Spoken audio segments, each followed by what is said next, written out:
Voilà donc le sommet, il est représenté par ce qu'on appelle les points côtés. Les points côtés, c'est un petit peu le maximum. Donc la surface, elle atteint le maximum. C'est-à-dire si on dépasse une altitude de plus de 150 mètres, là on va se retrouver dans l'espace. Bien. Donc, si maintenant on regarde, ici on a 4 courbes de niveau. Vert, bleu, jaune, rouge. Donc, comme on a dit dans le cours, on a 4 courbes de niveau. Alors, si on remarque un petit peu le pas, hein, c'est 10 à chaque fois, c'est-à-dire on va ajouter 10 mètres, 10 mètres, 10 mètres. C'est ça l'équidistance. C'est-à-dire, c'est pour ça tout à l'heure, si je reviens dans le cours, on a dit qu'il s'agit d'une dénivellation. D'accord? Une dénivellation, c'est-à-dire qu'à chaque fois, c'est un plan, hein, et on essaye un petit peu de remonter avec une même distance. Hein, c'est ça ce qu'on appelle équidistance. Alors parfois, cette équidistance, on vous la demande de la calculer, mais généralement, sur la carte, elle existe avec la légende. Donc si vous avez une vraie carte, vous pouvez chercher sur la carte, vous allez trouver l'équidistance. Sinon, donc là, vous serez obligé de la calculer. On va voir comment on la calcule par la suite. Bien. Alors, maintenant pour la représentation d'un relief sur une carte topographique, un relief, alors, et l'aspect, comme je dis, c'est très important de définir.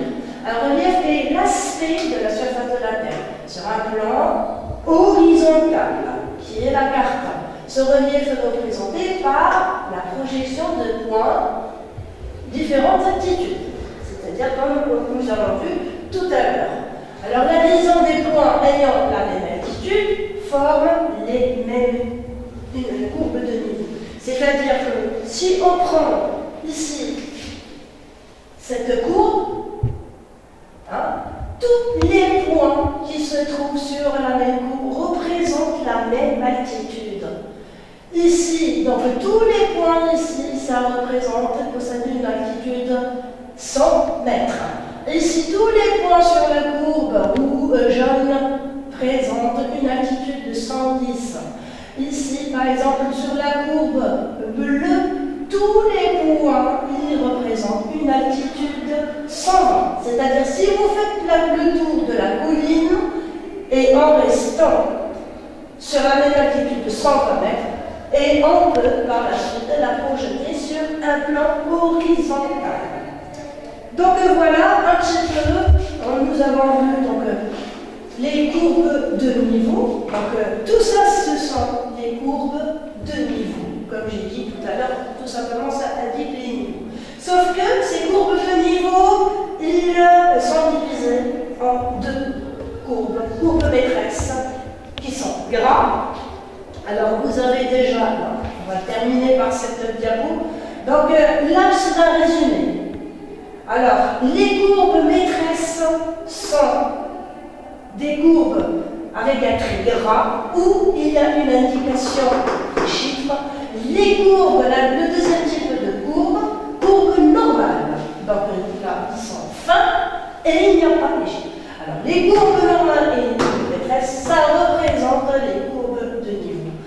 Bien sûr, il y a des points. Hein? Donc, il y a aussi l'indication avec les chiffres, c'est les points d'altitude. Et tout ça, donc, ces chiffres-là, ça indique l'altitude. Bah, je pense qu'on s'arrête là et on va terminer la prochaine.